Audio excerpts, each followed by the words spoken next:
I'll never forget the day I rejected my boss. It was the hardest decision of my life, and also the most transformative.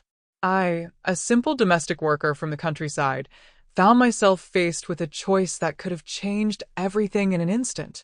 All I had to do was give in, all I had to do was accept what he offered me. But my heart screamed that dignity is not negotiable. At that moment, I had no idea where this choice would lead me. I thought I was simply defending my honor, refusing money that wasn't mine. Little did I know that by saying no, I was opening the doors to a destiny I never imagined I'd experience. And that's why I can tell you today, I rejected my boss, and his wife wrote me a check for $1 million. Yes, 1 million. The sum that seemed impossible to ever touch, that never existed even in my wildest dreams, ended up in my hands. But not as a lottery prize, but as confirmation of something much greater. This wasn't just a check. It was proof that my integrity had withstood the fire of temptation.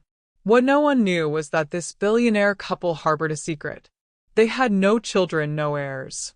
And behind all the luxury and silence of that mansion, there was a hidden plan to find someone worthy of entrusting their fortune to. Someone who wouldn't sell themselves for anything. I didn't know it, but from day one, I was already being tested. My every gesture, my every choice was watched. Money left on display, jewelry forgotten, indecent invitations, it was all part of a silent game to measure who I truly was. And even though I often trembled with fear, I resisted. Because inside me there was a voice that said, "Don't betray yourself." There were nights I cried, thinking I couldn't handle the pressure. There were days I thought about giving up and going back to my simple life. But something inside kept me there. Today I understand it was destiny shaping me, preparing me for something much greater than I could have imagined. And then, when I least expected it, the unexpected happened. My boss's wife, who had remained silent until then, called me aside. She was the one who revealed the truth, who showed me that all those tests had a purpose. And it was from her that I received the check that changed everything. In that moment, I realized my story wasn't just about work, nor about money. It was about choices. It was about how, even in silence, the universe places before us tests that define who we truly are. And if we resist, the reward comes, not as gold, but as destiny. What I experienced in that mansion was much more than a job. It was a journey of courage, of tears, of dignity tested to the limit. And, in the end, it was also a revelation that the values I learned from my simple rural family were stronger than all the power of a billionaire. So today I can look back and say, if I had given in, I would have lost everything. But because I resisted, I gained more than money. I gained a new life, a new family, and an inheritance that isn't measured in numbers, but in trust and love. I was born in a small town in the American countryside, the kind where everyone knows everyone's name and life always seems to follow the same rhythm. My childhood was marked by simplicity, dirt yards, and seemingly endless starry nights. My mother taught me from an early age the importance of honesty, while my father, a man of few words, believed that dignity was the only asset no one could steal from us. I grew up hearing that wealth wasn't in our pockets, but in our character. And, even without fully understanding it, that ingrained itself in me.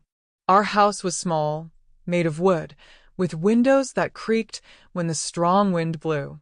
We often ran out of money for basic necessities, but there was never a lack of food on the table or love in the home. I learned to appreciate every detail, the smell of bread baking, the sound of the wood-burning stove, and the bedtime stories my mother would tell me. Perhaps it was in this simple daily routine that I found strength, for every act of care showed me that even in scarcity, there was invisible wealth. At school, I was never the most popular, but I always worked hard.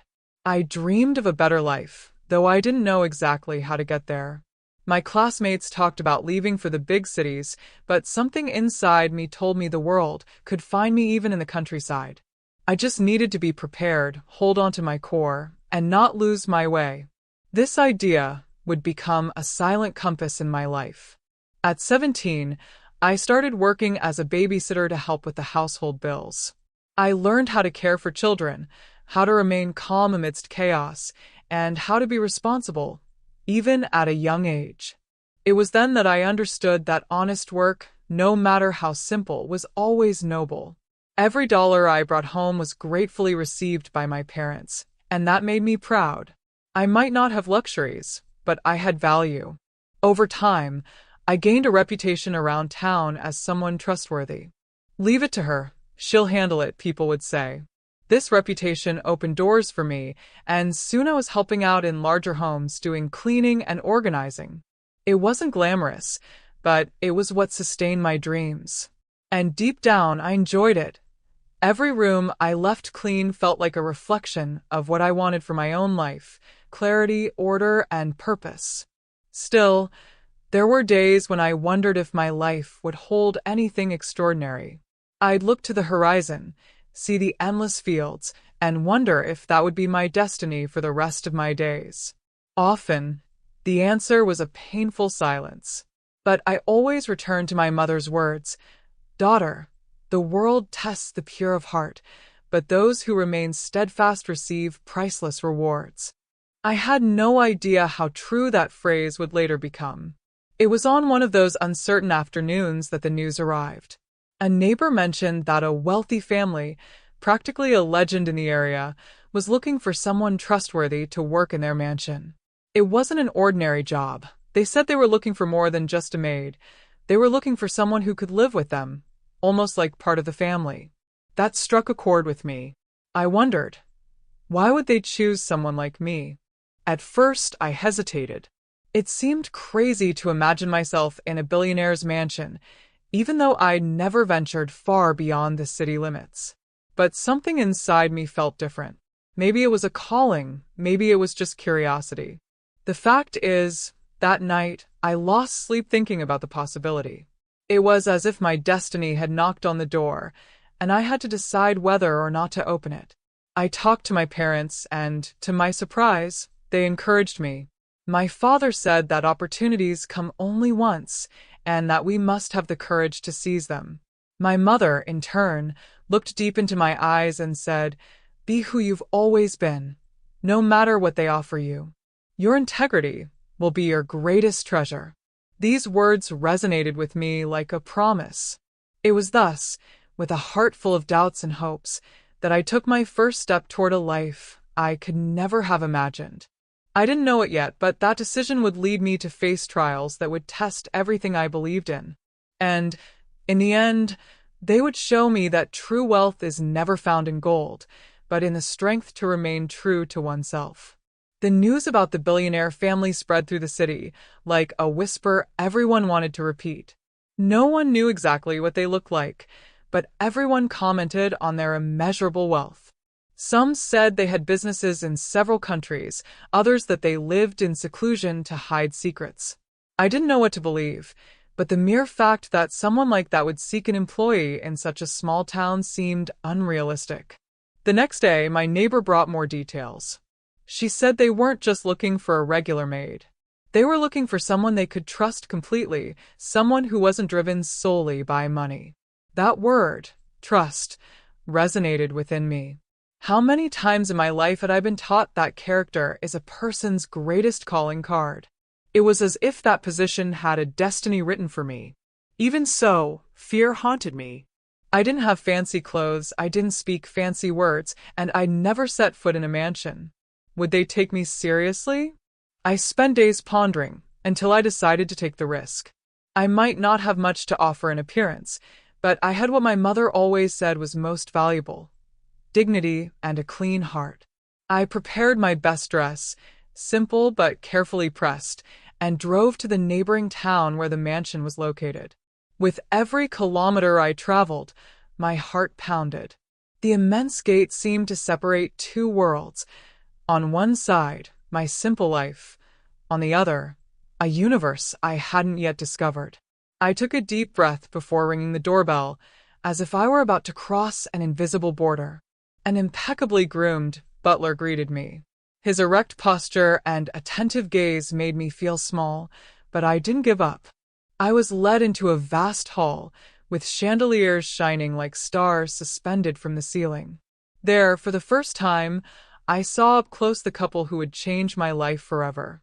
He, a man with strong features and an imposing posture. She, an elegant woman with a firm yet enigmatic gaze. The first words were welcoming, but I sensed something beyond the polite tone. This wasn't just a job interview. It was as if they were observing me from within. Every gesture, every response seemed measured as part of a larger puzzle. And although I didn't understand, I felt like I was being tested from the first glance. They asked about my family, my values, my dreams. I answered honestly, without embellishment, simply telling my truth. When I mentioned that I believed integrity was a person's greatest asset, I noticed a different gleam in my wife's eyes.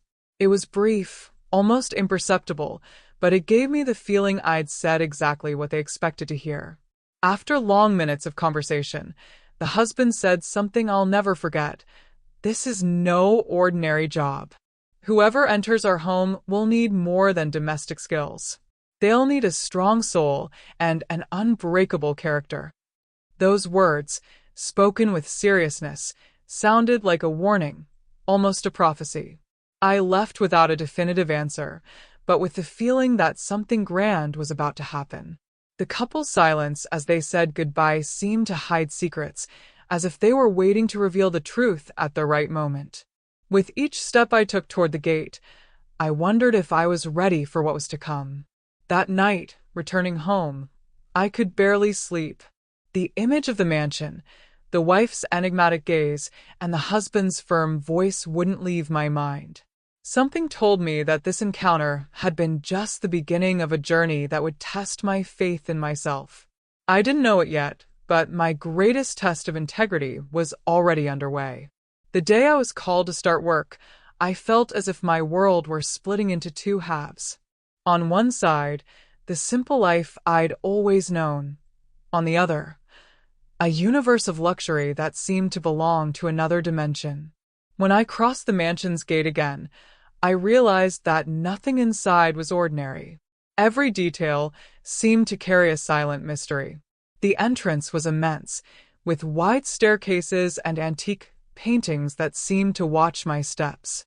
The air smelled of fresh flowers mixed with polished wood, and every corner of the house seemed to whisper stories no one dared tell.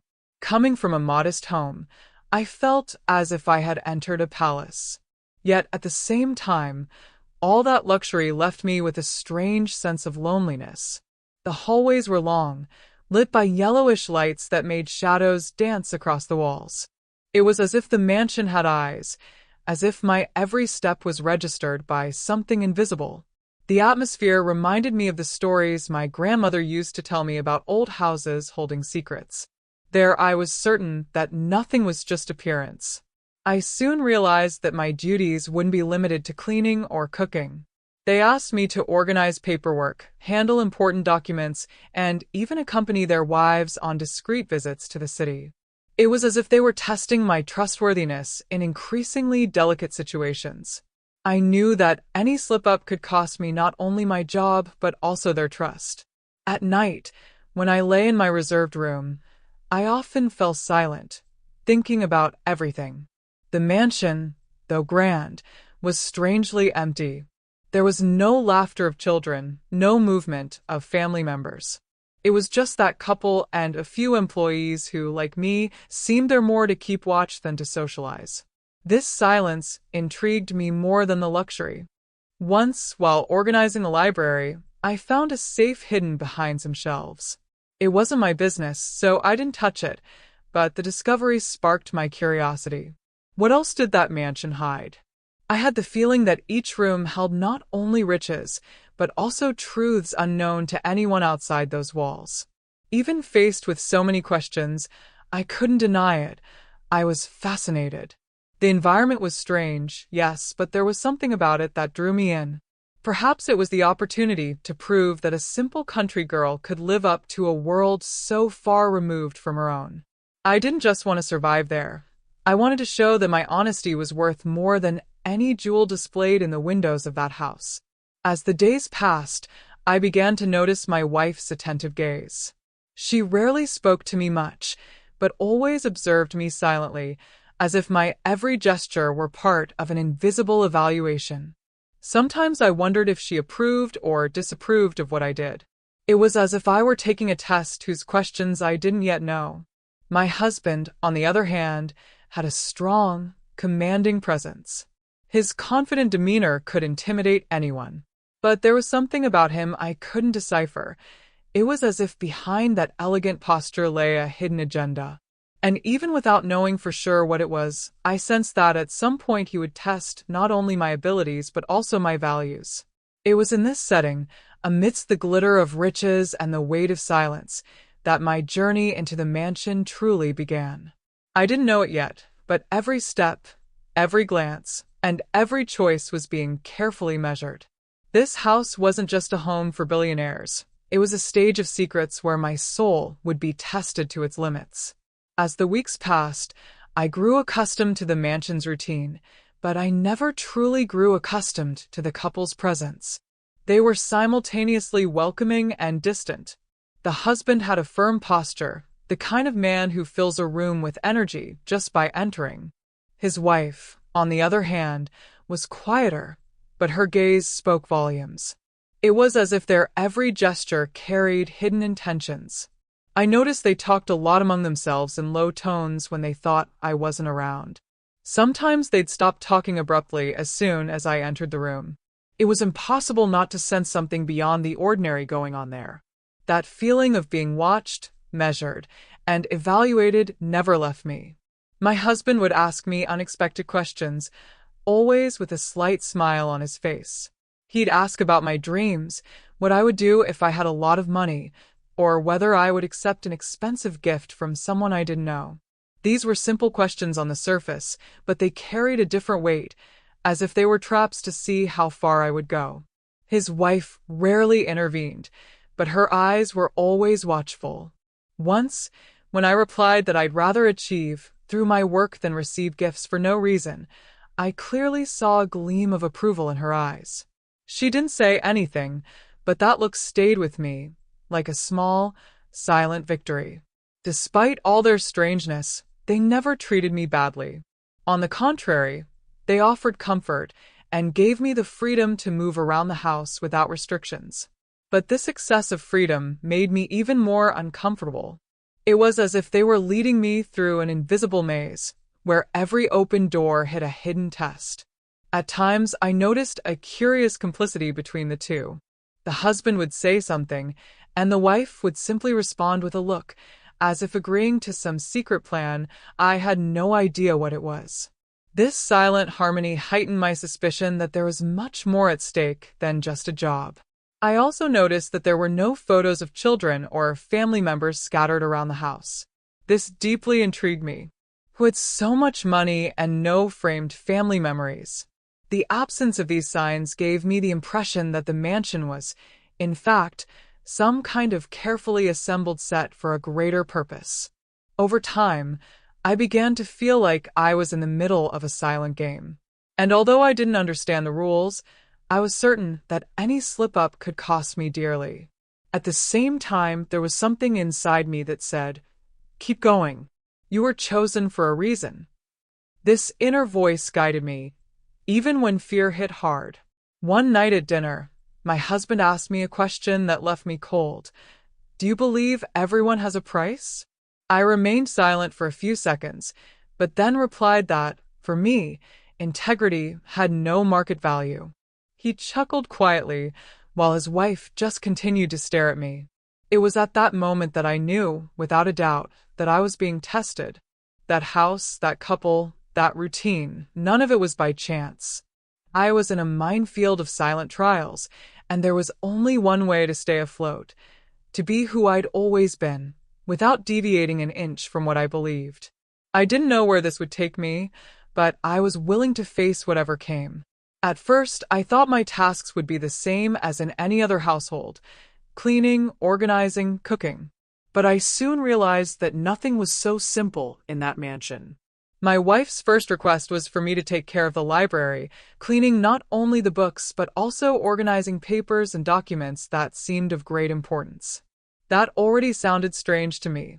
After all, who would entrust such valuable papers to a newcomer? As I dusted the shelves, I noticed that some books were marked with discreet tape. Inside, I found old letters, contracts, and even photographs kept as if they were family secrets. I didn't touch anything more than necessary, just organized. But I couldn't help but wonder, why entrust me with something that seemed so delicate? Perhaps this was the first real test. The other day, my husband called me to help him with documents that needed to be sent. He explained that they were confidential information and asked me to take them to the law firm. With every step, I felt the weight of that responsibility, as if I were carrying something much bigger than paperwork. When I handed them to the lawyer, I could see in his eyes that he, too, was silently evaluating me. Furthermore, there were small situations in everyday life that intrigued me. I'd find forgotten money in obvious places, like on the table or inside open drawers. I never touched anything, just collected it and returned it. Each time I did this, I noticed my wife watching me from afar, almost as if recording an experience. I began to understand that working in that house was much less about tasks and much more about trust. They seemed to want to measure my choices in every detail. It was as if they were surrounding me with temptations to see if I would give in at some point. I didn't understand why, but I knew I had to be firm. One afternoon, my wife asked me to accompany her to a jewelry store. I just carried the bags and waited. On the way back, she purposely left a box containing a very expensive piece of jewelry within my reach.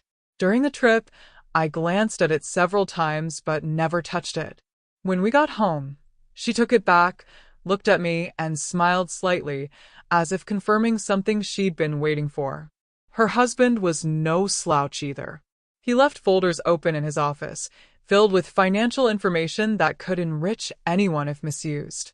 But I never allowed myself to look beyond what was necessary. I always remembered what my mother said: "Those who stray once paves the way to be lost forever." Over time, I realized they were creating an invisible web around me. My every small gesture was watched. Every decision carried a weight that went beyond the moment. It wasn't just work. It was as if I were in a silent courtroom, being judged without the right to defend myself, only for my actions. Despite the tension, I felt a strange strength within me, as if I had been born to be there. It frightened and comforted me at the same time. I didn't know what the next step would be, but I knew I needed to be prepared, because the tests were just beginning. And it was precisely in this atmosphere of silence and trials that the greatest challenge began to emerge. Little by little, my husband began to approach me in a different way, crossing a line I never imagined I would have to face. And with that, I realized the real test was yet to come. I soon realized that the routine in that house was far from ordinary. Strange little occurrences began to recur, and it was impossible to believe they were coincidences.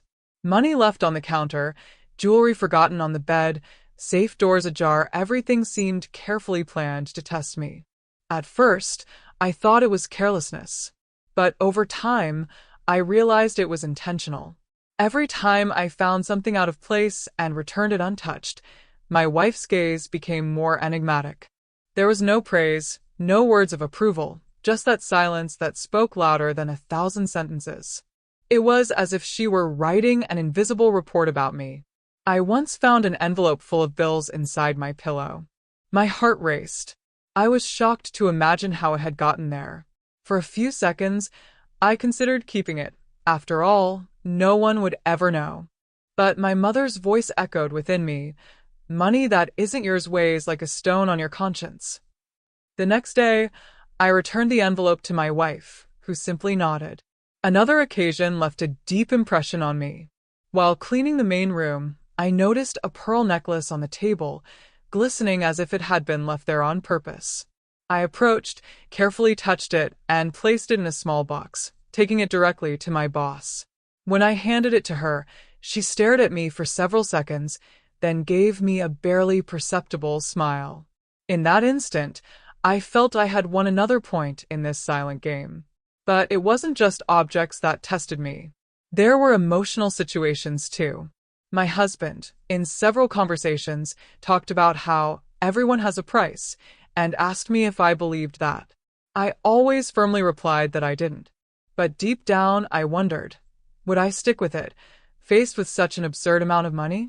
This doubt haunted me, even though I knew I wouldn't sell myself for anything. The household staff also seemed to be part of the puzzle. A gardener once discreetly offered me money to cover a delay. I immediately refused, but I sensed something strange about his persistence. Later, I discovered that his wife knew what had happened. That's when I realized it wasn't just the couple testing me, but the entire environment around me. These constant tests exhausted me. Sometimes I felt like a lab rat trapped in a never-ending experiment. Yet, each time I resisted a temptation, something inside me grew stronger. It was as if each test I overcame was further honing my character, making me unbreakable. I began to understand that life, like that mansion, always finds ways to measure who we truly are. And although it was exhausting, I knew I couldn't falter. My conscience was the most precious thing I possessed, and opening it to any deviation would mean losing myself. Still, something was troubling me. Why so much interest in my integrity? Why all this effort to set traps? It didn't make sense that everything was just a test I made. I had a feeling something much bigger was behind every detail. It was with these thoughts that the greatest of all trials began to unfold. A test that wouldn't be done with money or objects, but with my own dignity. And it would come from the hand of the one I least expected, my boss. It was on a seemingly ordinary afternoon that I noticed a change in my boss's demeanor. He walked into the room where I was cleaning and, instead of his usual firm, distant tone, he approached me in a different way, more relaxed, almost intimate. At first, I thought it was just my imagination, but it soon became clear. There was a hidden intention behind that look. He began to chat about personal matters, asking about my tastes, if I had a boyfriend, if I dreamed of getting married. His words carried an insinuating tone, as if they were being spoken not by a boss, but by a man trying to overcome an invisible barrier. My heart raced, and I felt the weight of the situation. I feigned naturalness, responded politely, and tried to end the conversation quickly, but he persisted. He asked if I'd like to accompany him on a business trip, just the two of us. That left me speechless. I didn't need much to understand the underlying motive behind the invitation. The feeling of being trapped had never been so clear. At that moment, I remembered everything I'd already experienced at the mansion. The objects left there on purpose, the uncomfortable questions, the silent tests. Maybe this was just another one. But even if it were, it left me indignant. Why would someone so powerful choose to test a maid's dignity in such a humiliating way? I calmly replied that I couldn't, that my place was there, doing my job, and that I would never confuse my role with anything else. He chuckled softly, as if expecting that exact answer. But in his eyes was a mixture of defiance and frustration. It was then that I knew for sure. I was on a much bigger testing ground than I'd imagined. In the following days, he began to make repeated advances, always when his wife wasn't around. Sometimes they were just insinuating phrases, other times, direct invitations to dinner or dates. I refused them all, firmly, but always respectfully. I knew that one wrong word could cost me my job, and more than that, my peace of mind. With each rejection, the tension mounted. It was as if I were being pushed against the wall of a seemingly endless test. I didn't want to fail, but at the same time, I felt afraid. How far would he go to make me give in? And what would happen to me if I continued to reject him? These questions kept me awake at night. Despite the discomfort, I never considered leaving. Something inside me told me I needed to stay, that there was a greater purpose hidden in this whole situation. And even without understanding what it was, I clung to my integrity, like someone holding onto a rope in the middle of an abyss. The strangest thing was that, despite all her husband's provocations, his wife continued to observe me silently. Sometimes I felt like she knew everything, but did nothing to stop it. On the contrary, it was as if she was waiting to see how far I would resist. This made me even more confused. It was in this whirlwind of emotions that I realized the game had just changed. It was no longer just about returning forgotten money or enduring minor trials.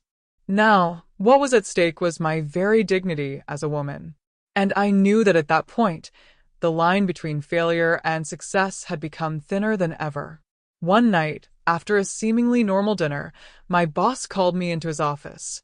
The room was dimly lit, illuminated only by an elegant lampshade, creating a strange, almost suffocating atmosphere. I sat in the chair across from him, trying to control the nervousness that had already gripped me before he'd even opened his mouth. I knew none of this would be casual. He placed a folder on the table and pushed it toward me. When I opened it, I was speechless. Stacked in it were wads of cash, so neat they looked like they'd come from a bank. It was more money than I'd ever seen in my entire life. My heart raced and my hands trembled. I knew exactly what was happening. This was the test I dreaded most. In a calm voice, he said it could be mine if I would just agree to keep a secret about certain things that happened inside that house. He didn't specify, but he made the implication clear. All I had to do was turn a blind eye to certain situations, and that money would be all mine. It was as if he had embodied the dilemma I'd always feared, betraying my values in exchange for wealth. In that moment, I felt as if time had stopped. I remembered the sleepless nights spent without money at home, the days when my mother would cry over overdue bills. The image of the past seemed to push me toward that money. But at the same time, her voice echoed loudly. "Daughter, character is the only wealth that can neither be stolen nor bought." I took a deep breath and handed the folder back to him. I told him I appreciated the offer, but that I couldn't accept something that wasn't a result of my honest work. He raised his eyebrows in surprise, as if he couldn't believe what he was hearing. For a moment, I thought I'd lose my job right then and there. But he just gave me a cold smile and closed the folder. In the following days, I realized that the incident had changed something in the house. My wife began to look at me differently, as if a suspicion had been confirmed. My husband, for his part, seemed even more intrigued. He wouldn't give up, and each refusal I made seemed to fuel his curiosity, as if he wanted to see how far I would go. The money, however, lingered in my mind for days. I tried to push the thoughts away, but it was impossible not to imagine how my life would have changed if I had accepted it. Maybe I could have bought my parents a house. Maybe we would never have struggled again. But along with these fantasies came the certainty that I would have lost myself. With each memory, I reaffirmed my resolve. I wasn't in that mansion to get rich through shortcuts. I was there to work, to show that honesty still existed in a world full of temptations. This conviction was what kept me steadfast, even when temptation haunted me on silent nights. The boss didn't give up easily. He made it clear, through his actions, that he would continue trying to break me. But I already knew, if I could refuse that money, I could refuse anything. And deep down, I sensed that my resistance was leading the story to an outcome I could never have imagined. It was then that I realized I wasn't just an employee in that house. I was a central piece in a much larger game, and my every decision was shaping a destiny I couldn't yet see. That night I returned the briefcase of money. I felt I had made the right choice, but the feeling that remained with me was devastating. My entire body trembled, as if I had faced an abyss and miraculously come back alive. When I closed my bedroom door, I wept silently, not from regret, but from the weight of the decision. I knew I had given up something great, but at the same time, I had protected my soul. I spent hours lying there, staring at the ceiling, wondering what my parents would say if they knew. My father might call me a fool, saying I could have changed our lives forever. But I knew my mother would hug me and tell me she was proud of me. Between those two voices, I chose to listen to hers, because it was the only one that had never let me falter. The next day, the mood in the mansion was different. The staff looked at me with a mixture of respect and curiosity, as if they knew what had happened. The wife greeted me with a discreet nod, but her gaze was deep, almost admiring. The boss, however, seemed colder, distant, as if still digesting an unexpected answer. He didn't call me into his office again that week, but his presence was felt in every corner of the house. When he passed me in the hallways, he made a point of staring, as if searching for a gap in my posture. But I walked upright, without lowering my eyes, as if silently saying, "I won't give in." This firmness, I confess, came at a high price. Despite everything, temptation still haunted me. At night, I dreamed of money, envisioning myself handing over a life of ease to my parents. I woke up frightened, afraid my heart was giving in even against my will. But when I looked in the mirror, I remembered that the peace I carried was priceless. This was proof that my decision was the right one. One day, over breakfast, he asked me a question amid the silence. "Have you ever thought about what you lost by saying no to me?" I swallowed hard, but calmly replied that I'd rather lose money than lose who I was. He laughed, shaking his head, as if a child were amused by his stubbornness. However, I saw something different in his eyes. Respect. This answer seemed to close that chapter, but not the story. My wife, who had previously remained in the background, began to draw closer to me. She began talking to me during downtime, asking about my family, my childhood, my dreams. I sensed she wanted to know not just my answers, but the essence behind them. My refusal of money had changed the balance of the household. I was no longer just the maid who did chores. I had become a mirror for that couple. They looked at me as if, through me, they could gauge what remained of truth in a world they no longer trusted. This scared me, but it also filled me with purpose. It was during this period that I understood this wasn't just a one-off test.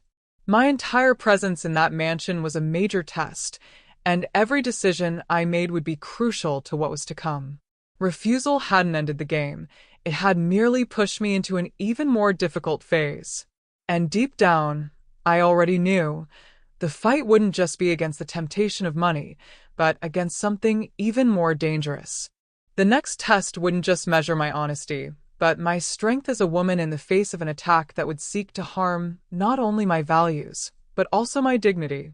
During the entire time I resisted my boss's advances, his wife remained silent. She was like a shadow, observing every detail but never interfering. This silence bothered me more than any words. I wondered if she knew everything, if she consented, or if she was simply testing me through his behavior. Sometimes I'd catch her gaze fixed on me, and it would pierce me like an arrow. It wasn't a look of anger, nor of contempt. It was something deeper, as if she were seeing beyond my appearance, beyond my status as a servant. I felt naked before that gaze, as if nothing in me could be hidden. One afternoon, while I was tidying the living room, she came in silently, sat in the armchair, and simply watched me. She said nothing, asked nothing, just stood there. I continued my work, feigning casualness, but inside, my heart was racing. It was impossible not to think. She's evaluating my every gesture, every movement, every word I don't say. Her silence was more powerful than any speech. It seemed to carry an invisible judgment, a sentence that would be handed down at the right time. Strange as it was, I didn't feel rejected. On the contrary, it seemed that every time I resisted my boss, she silently confirmed something she was seeking in me. Her behavior began to bother me. There were days when I wanted to ask her directly, "Do you know what he does? Do you know what he offers me?" But I didn't have the courage. Something inside me told me that if she didn't speak, it was because she was part of a bigger plan. So I learned to accept that silence as part of the game. At times, I sensed an air of melancholy about her, as if she were carrying an ancient weight. Her gaze lost in the mansion's windows, the way she held a teacup without drinking, her discreet sighs, everything about her conveyed the sense of a solitary life, surrounded by luxury, but lacking something essential. This made me feel compassion. I began to wonder if, deep down, that silence wasn't just an observation, but also a cry for help. Maybe she was as trapped in that marriage as I was in the tests.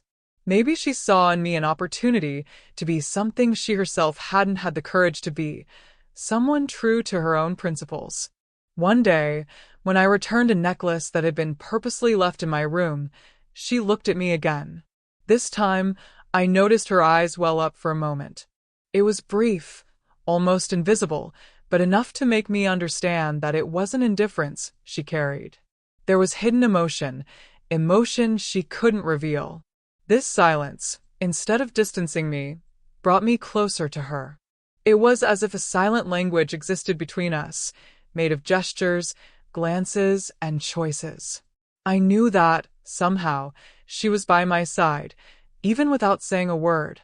And this certainty gave me the strength to keep resisting. That's how I understood that, in that mansion, there weren't just tests of character. There was also a silent woman who expected something from me, perhaps more than I could even imagine. And, without realizing it, I was earning her respect, and, along with it, opening the door to a revelation that would change my life forever. After refusing the money, my boss's advances became even more intense. It was as if he'd made it his personal mission to subdue me at any cost. Invitations to discreet meetings were repeated, each time more direct. I always said no, but with each refusal, I felt the situation grow more dangerous.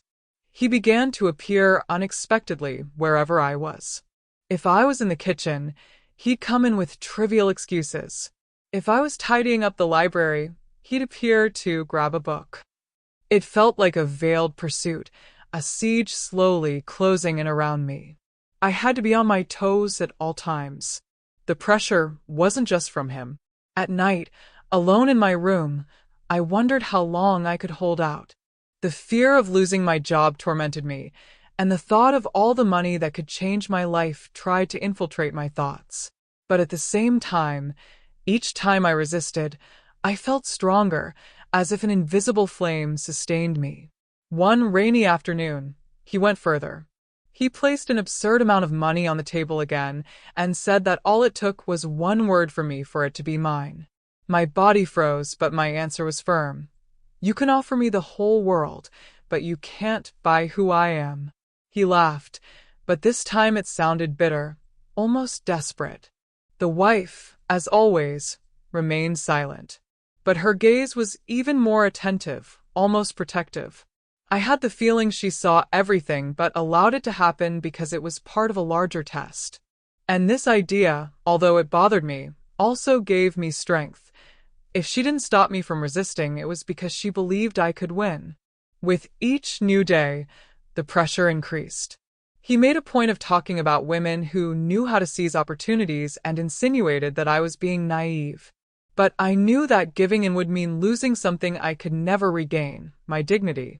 And I'd rather live simply forever than betray myself. Inside, however, I was fighting battles. I cried alone, wondering why I was there, why I couldn't just drop everything and return to my simple life in the countryside. But something held me back. It was as if a voice inside me told me I had to keep going, that my destiny was being shaped by every choice I made. I even thought I was going crazy. The weight of that mansion, the stairs, the tests, the provocations, everything exhausted me. But amidst the exhaustion, I also discovered a strength I'd never known within myself. With each rejection, I felt it wasn't just him losing, but I was gaining something invisible, power over my own life. It was at that point that I realized the pressure wasn't just a challenge. It was a revelation. The boss wanted to prove that everyone had a price. I, on the other hand, was there to show that some values can't be sold, no matter the circumstances. And this silent battle wasn't just mine anymore. It was also a reflection of everyone watching me in that house. I didn't know it, but I was just steps away from the hardest test of all. A night that would pit my integrity against the cruelest temptation. And it would be there, in the darkness of that mansion, that I would discover how far I could resist. It was on a silent night, when the mansion seemed asleep, that the true test occurred. I was in my room, ready to rest, when I heard a light knock on the door. My heart immediately raced. I opened it cautiously and found my boss standing in the hallway, his gaze a mixture of insistence and challenge. In that instant, I knew something serious was about to happen. He asked me to accompany him to the library. There was an authoritative tone in his voice, but also a strange calm, as if he'd already decided everything for me. I entered the room lit only by a lamp, and there, on the table, I saw money again, but this time much more than before. Beside it, a glass of wine had already been poured for me. He leaned closer and said this was the last time he'd offer me the chance to change my life forever. His words were laced with provocation. No one lasts forever. Everyone has a price. It was as if he were trying to reduce me to a number, to a weakness he believed to be universal. I trembled inside, but I kept my gaze steady. The temptation was cruel. The money seemed to beckon me, glinting in the dim light, as his voice tried to invade my thoughts. But inside me, something screamed louder. I wasn't here to sell my soul. I wouldn't be bought, no matter how much he insisted. I took a deep breath and replied that my dignity wasn't for sale. He moved even closer, trying to assert his presence. My entire body shivered with fear, but also with indignation. I did something I never thought I'd have the courage to do. I raised my voice. I told him that if he didn't respect my position, I would leave immediately, even if I had to return to my city empty-handed. My words echoed through the room like a sentence. For a moment, silence fell. He stared at me with a mixture of anger and surprise, as if he'd never heard anyone say no to him. The power he wielded over everyone in that mansion seemed to be failing me. And in that instant, I realized my refusal was stronger than any material offer. I left the library with my head held high, even though my legs were shaking. I closed the door behind me and felt I had crossed a point of no return. I was no longer just the tested maid. I was the woman who had set clear boundaries with a powerful man. And deep down, I knew that decision would change everything. That night, I lay down exhausted, but with a peaceful heart. For the first time since arriving at that house, I felt I had conquered something greater than myself. Money could buy many things, but it couldn't buy my conscience. This certainty brought me a silent, almost sacred strength. Yet I also felt fear. What if, after that, he decided to send me away? What if I'd sign my own death warrant? These doubts plagued me until dawn, but at the same time, a voice inside me kept repeating, "You did what needed to be done." Little did I know that by rejecting that last test, I was not signing my defeat, but rather opening the door to the revelation that would change my destiny forever. I woke with a heavy heart, as if I'd spent the entire night at war with myself. The previous night's refusal still echoed in my mind, and doubt consumed me. Had I exceeded the limits of my boss's patience? Had my departure from the mansion already been decided at that very moment? The silence in the hallway seemed denser than usual. When I went down to breakfast, I noticed a change in the way people looked. The staff greeted me with a strange respect, almost awe, as if they knew what had happened. Perhaps the walls of that house spoke more than I imagined, or perhaps the couple had let something slip. The atmosphere was charged with anticipation. My boss sat at the table, reading the newspaper as if nothing had happened. He didn't look up at me or say a word. His silence was deafening, and I couldn't tell if it was a sign of suppressed fury or surrender. My breath caught in my throat, and every minute spent with him seemed like an eternity. His wife, however, looked at me differently. There was something soft in her face, a lightness I'd never seen before. She didn't say anything, but when our eyes met, I felt as if I'd received a silent message. You did what you had to do. That look gave me the strength not to crumble under the weight of his silence. After breakfast, the boss got up and left without saying a word. His wife, however, asked me to accompany her to the garden. We walked side by side in silence until she stopped before a leafy tree and looked me straight in the eye. Her gaze was deep, but there was no judgment. There was something that seemed pride. She simply said, "Not everyone would have your courage." These few, simple words were like a balm to my soul. For the first time, I heard from her mouth something that confirmed my suspicions. I wasn't the victim of a cruel game, but rather a carefully prepared test. I spent the rest of the day in silence, trying to make sense of everything that was happening. As I tidied the rooms, I remembered my wife's words, mentally repeating every syllable. Perhaps, after all, I was on the right path. Perhaps my refusal hadn't condemned me, but rather elevated me to a level I didn't yet understand. As the afternoon wore on, I noticed that my boss no longer had the same imposing bearing. He looked at me from afar, as if recognizing the strength of an opponent he couldn't defeat. There was no longer any insistence in his gaze, only a mixture of frustration and respect. It was as if, in that silent duel, he had lost for the first time. That night, I lay down with a strange peace. I still didn't know what the practical consequences of my refusal would be, but deep down I was certain I had achieved something greater than money or status, the respect of those who truly mattered.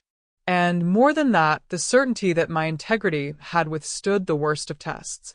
It was in this atmosphere of silence and tension that I began to sense something great was about to be revealed.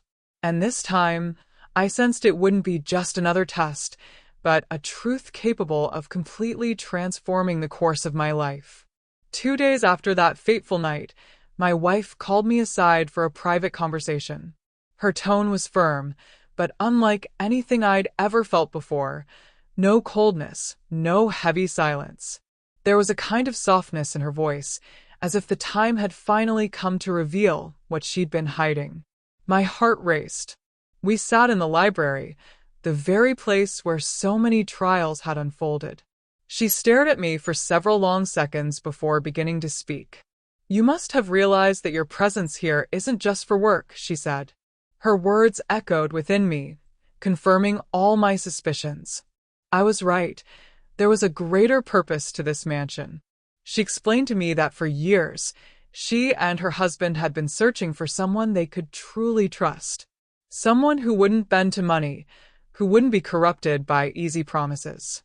"You have no idea how many people have come through here and failed in the first few days," she revealed. My eyes widened at that. As he spoke, I noticed a mix of sadness and hope on his face. "We have no children, no heirs.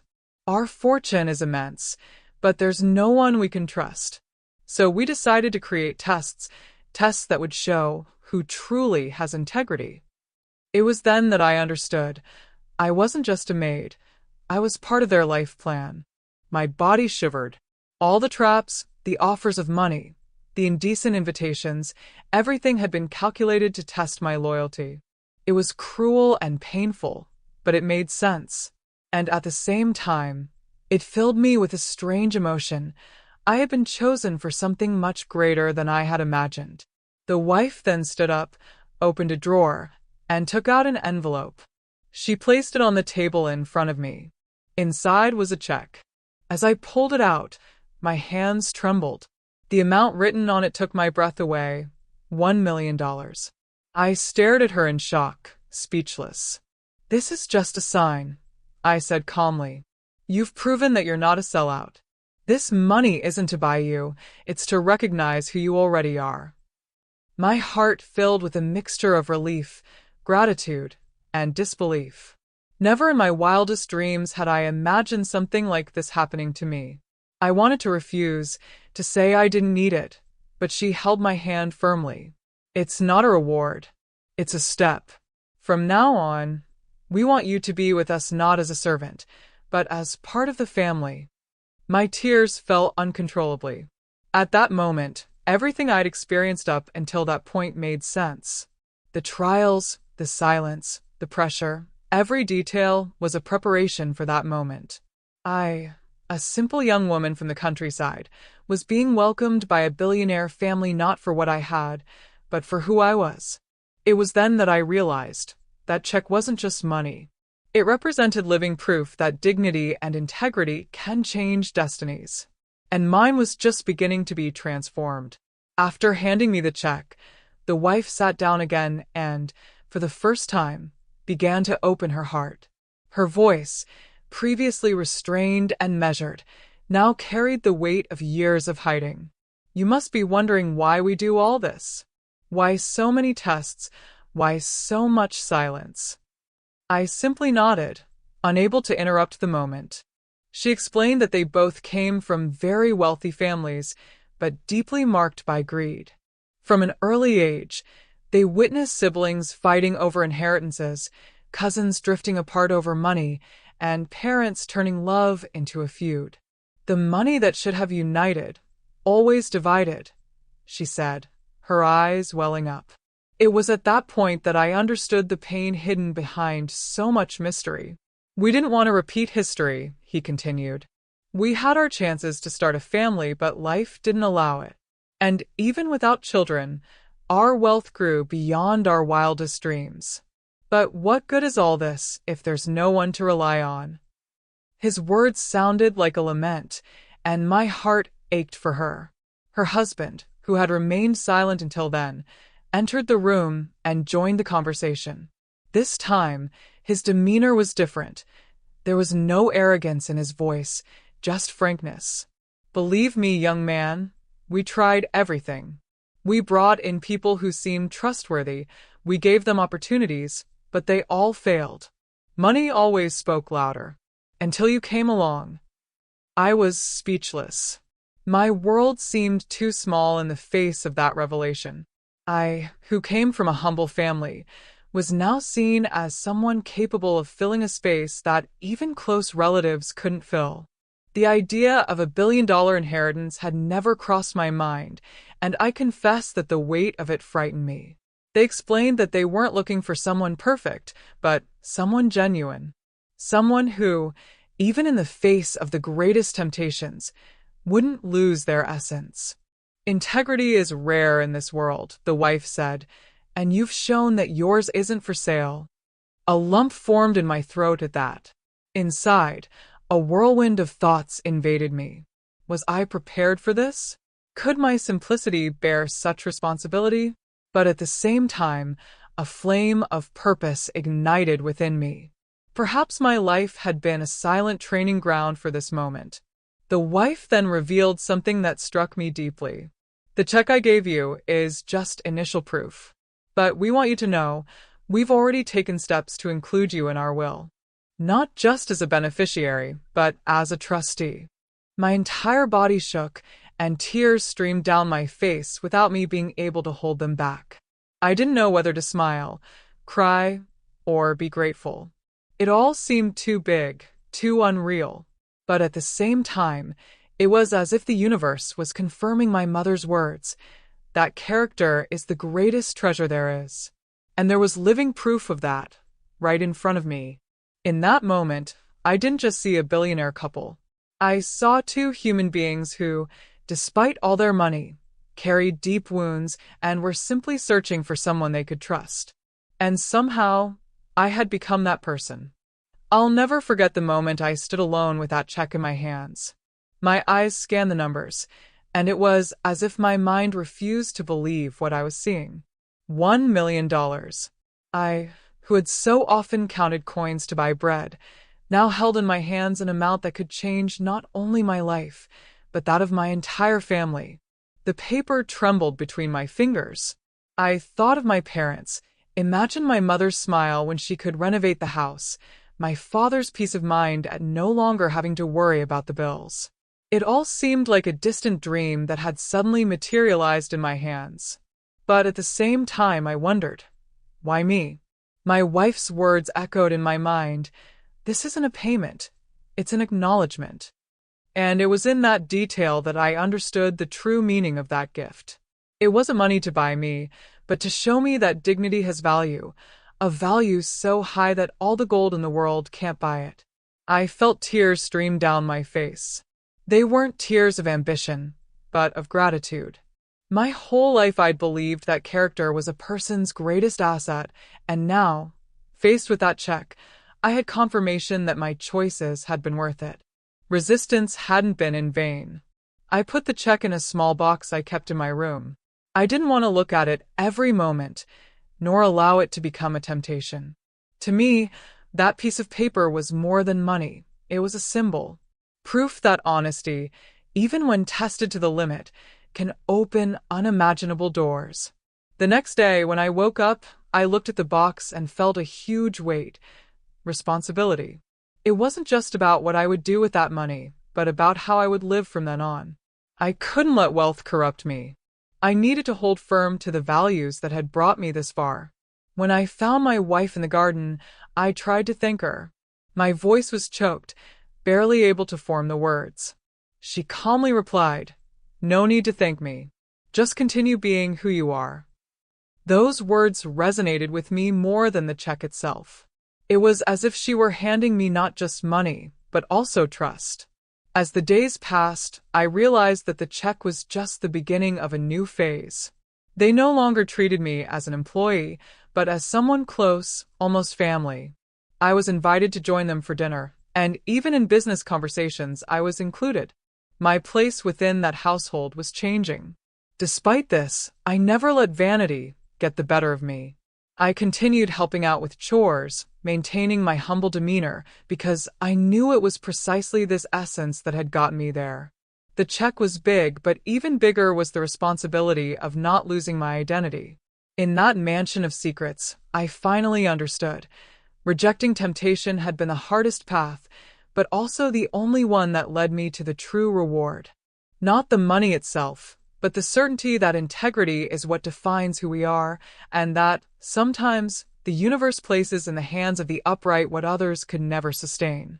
After the check, everything changed. There was no longer that invisible barrier between me and the couple. They began to include me in moments that were previously restricted, like dinners at the head table, business conversations, and even short trips. I felt like, little by little, I was no longer just an employee of the house, but becoming an insider. This change frightened me, but also filled me with pride. At first, it was hard to get used to.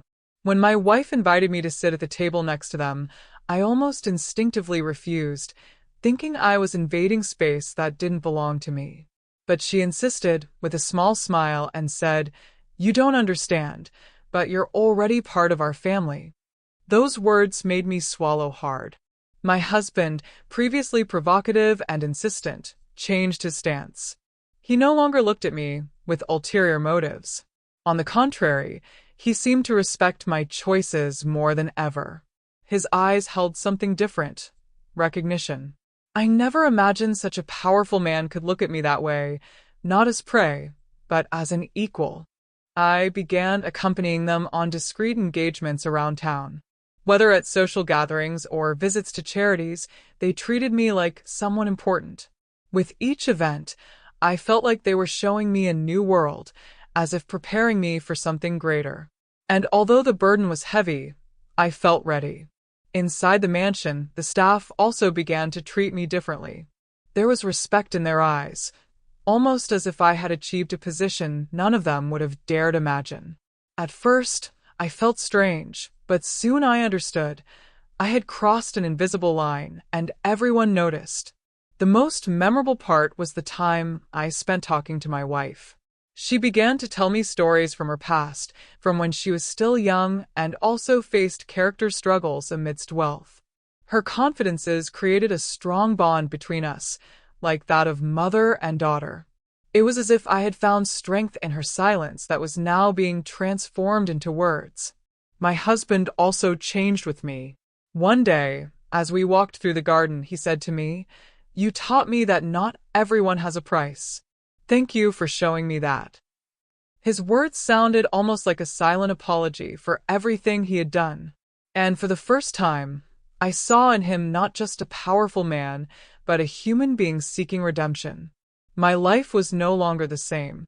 I, who had once entered that house merely as a maid, now participated in the decisions, family lunches, and even future plans.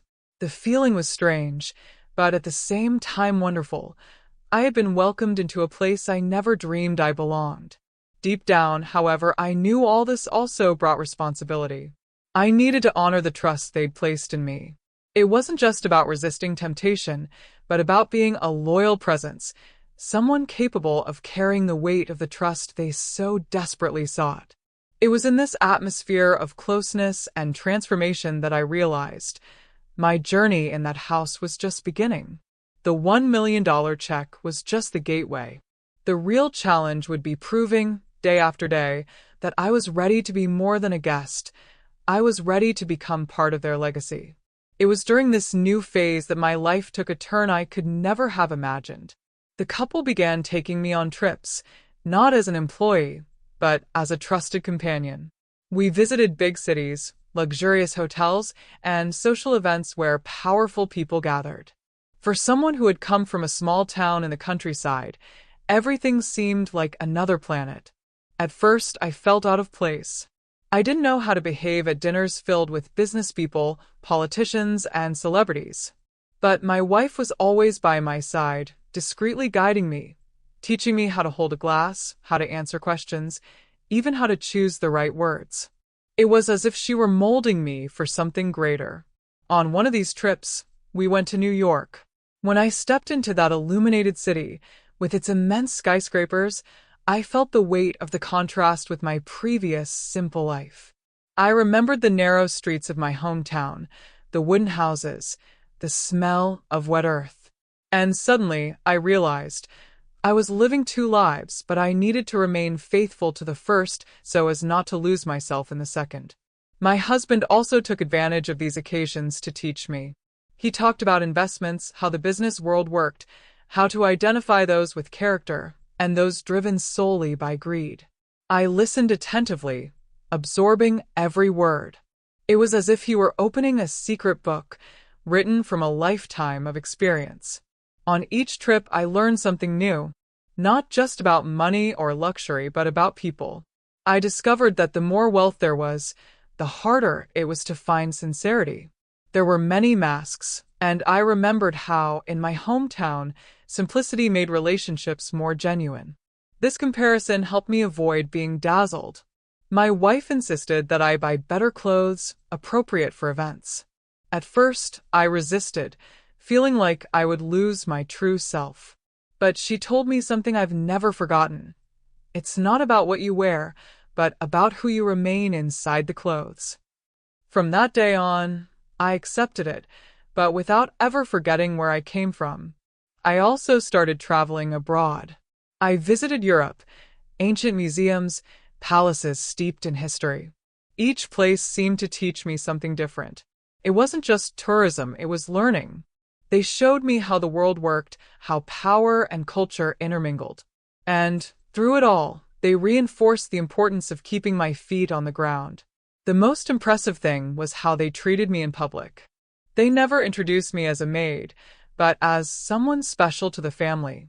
It filled me with emotion because deep down, I knew I was still the same simple country girl.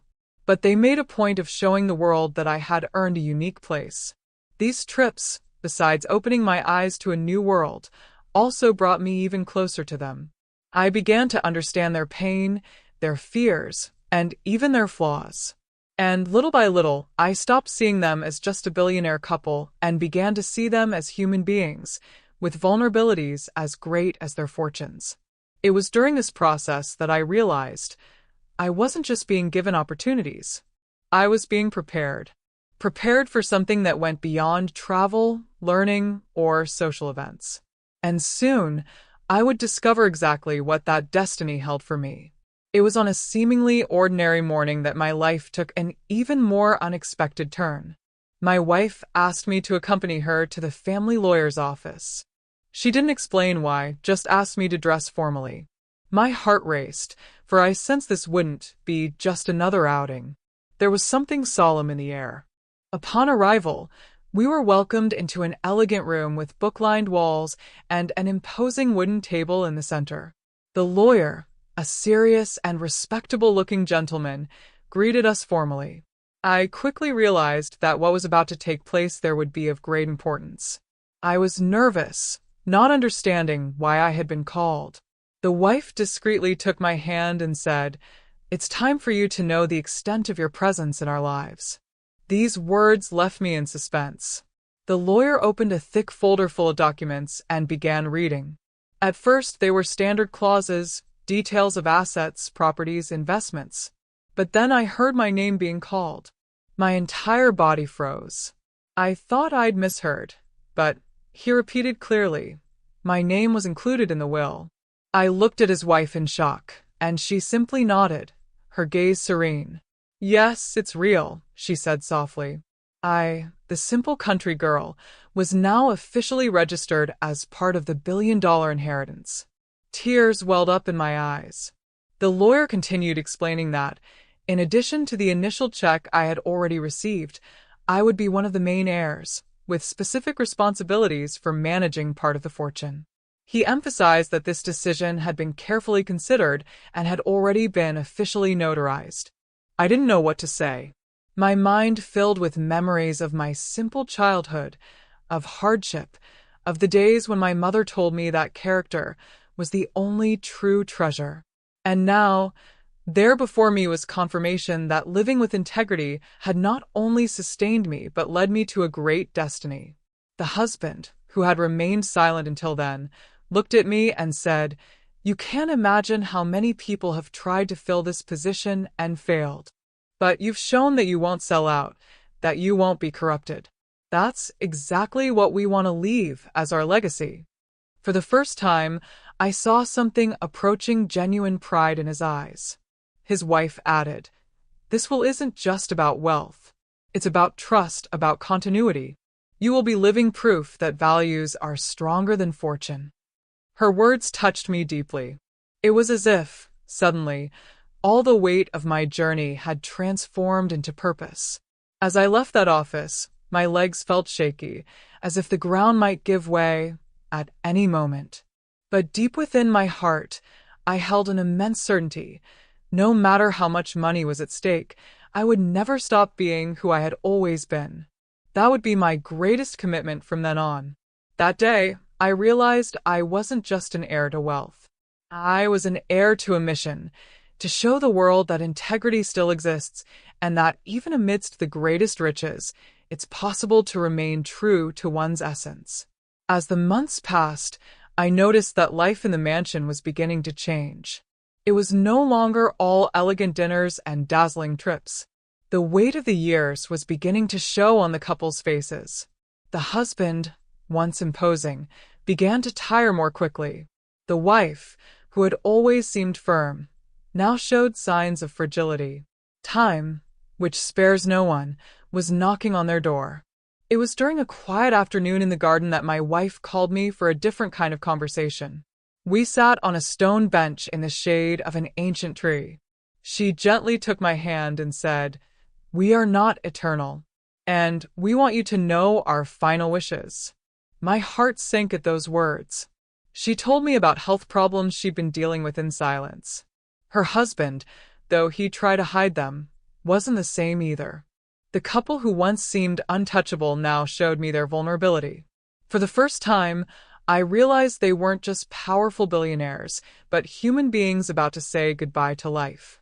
The husband, in a separate conversation, was even more direct. "We built an empire, but we couldn't build a family. Until you came along.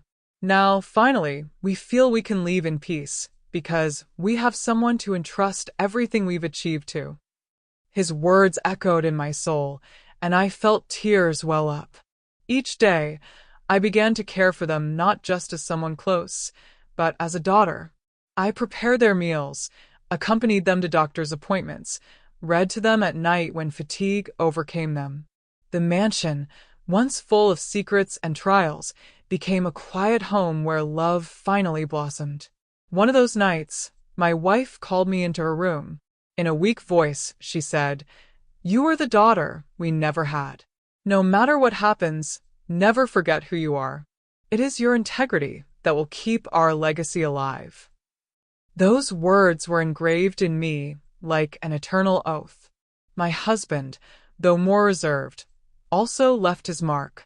One day, as we walked slowly through the garden, he said, "You have succeeded where so many have failed. Promise me you will never let money speak louder than your heart." I promised firmly, knowing that promise would guide every step of my future. The atmosphere in the mansion transformed into a farewell. The days were marked by long silences, by looks that spoke louder than words. I was there, present in every detail, feeling the privilege and the pain of witnessing the final moments of those who had changed my life forever. Despite the sadness, there was also a peace. They left knowing they had found someone worthy of trust.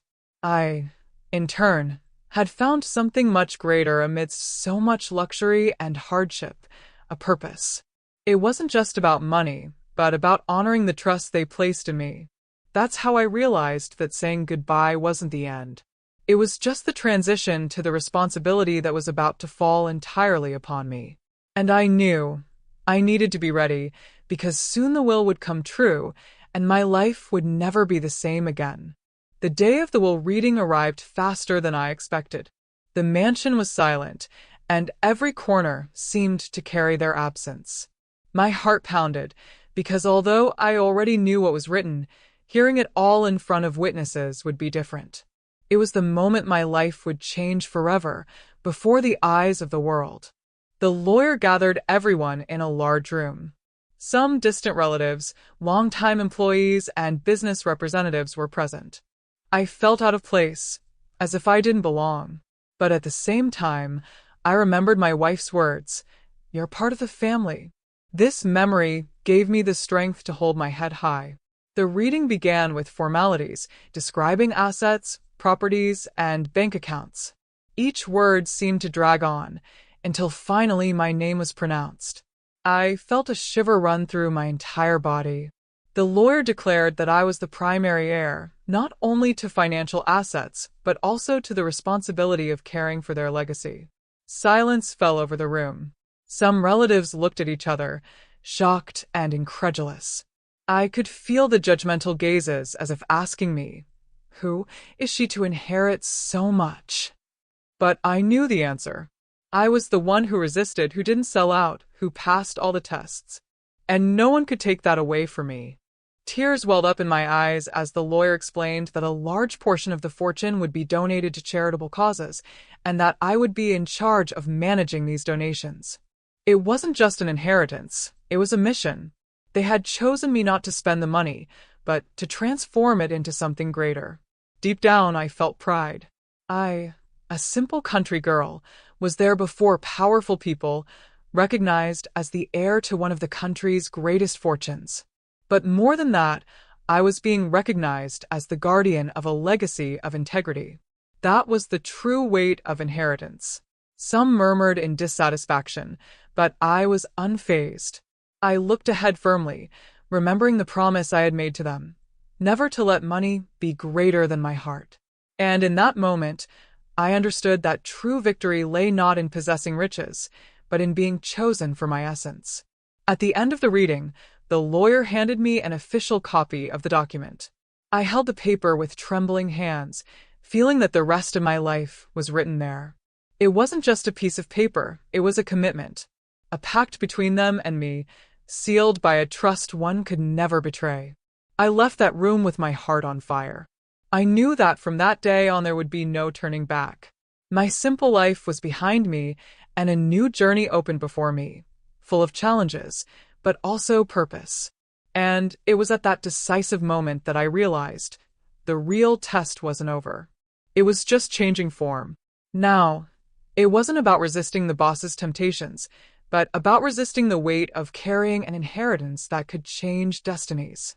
The days following the reading of the will were filled with silence and reflection. Walking through the mansion's hallways without hearing the couple's voices pained me, but at the same time, Every corner of the house seemed to remind me of the mission they had left me. It wasn't just about money. It was about proving that integrity still had a place in a world consumed by greed. I began to take on responsibilities I never imagined. Meetings with lawyers, visiting charities, making investment decisions. With every step, I felt the weight of their legacy on my shoulders. But it wasn't a weight that crushed me, it was a weight that lifted me because it reminded me of where I came from and who I was. Gradually, I understood that this inheritance didn't distance me from my origins, but rather brought me even closer to them. I could now help my family, my city, people who were experiencing the same difficulties I once faced. Money, once unattainable, was now a tool to multiply dignity. I constantly recalled my wife's words, "Stay who you are." This phrase became my compass. With every decision, every choice, I told myself that I could not allow wealth to corrupt what had brought me here. My integrity was my greatest asset, and I would not give it up. My husband had also left me a promise, a challenge, never to let money speak louder than my heart. This phrase echoed every time someone tried to manipulate me, or when I saw opportunities for easy power. I responded silently, reaffirming that I would not fall into the trap of greed again. Looking back, I see the simple young woman who arrived at the mansion simply to be a maid. Naive, perhaps, but firm in values that seemed small to the world. Today, I realize that it was precisely these values that made me great. Not for myself, but for the legacy I now carry. I still keep the check for 1 million. Not as a reminder of wealth, but as a symbol of the turning point in my life. It represents the choice I made to remain true to myself. A piece of paper that proves that honesty is invaluable, capable of changing destinies. The mansion, now silent, has become a different home. It's no longer a stage for testing, but for hope. I receive visits from people seeking help, and in each of them, I see reflections of the girl I once was, simple, lost, but with a pure heart. My role is to remind them that dignity is always the best path. Time has taught me that life doesn't reward the strongest or the richest, but rather those who stand firm in the face of temptation. I didn't just inherit wealth, I inherited a mission, to be living proof that integrity is the greatest legacy anyone can leave. Today, as I write these words, I don't feel like my story is about wealth. My story is about choices. And if I have anything to say to the world, it's this. I rejected temptation, and in return, I gained much more than money. I gained the chance to live as an heir to trust, respect, and love, riches that no fortune can surpass. If I had given in, I might have made some quick money, but I would have lost myself. It was my refusal that opened the door to everything. I discovered that wealth without character is just a burden, but integrity transforms any path into a legacy. Today, as I look at the $1 million check and the inheritance I carry, I know it wasn't money that chose me. It was me who chose dignity. And that choice changed my life forever.